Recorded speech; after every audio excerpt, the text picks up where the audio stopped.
మానవ జీవితంలోనే దైవ సాక్షాత్కారాన్ని పొందాలి. ఆ మాటకొస్తే పొందే ఉన్నామనేటువంటి జ్ఞాన విచారణలో మనకు సమాధానం వస్తుంది. అజ్ఞాన దశలో దైవాన్ని దైవ సాక్షాత్కారాన్ని పొందాలంటే జ్ఞాన దశలో అద్వైత సిద్ధాంతంలో ఆత్మ ఎప్పుడూ తన స్వరూపమై ఉన్నది అనేటువంటి ప్రబోధ ఉంటుంది గురువుల ద్వారా.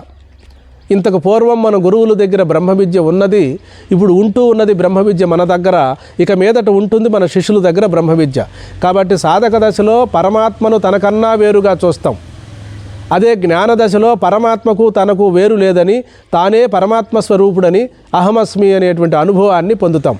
కాబట్టి అహం బ్రహ్మాస్మి, ప్రజ్ఞానం బ్రహ్మ, తత్వమసి, అయమాత్మ బ్రహ్మ అనే మహావాక్యాలు మనకు ఎప్పుడు అనుభవానికి వస్తాయంటే పరిపక్వతావస్థలోనే.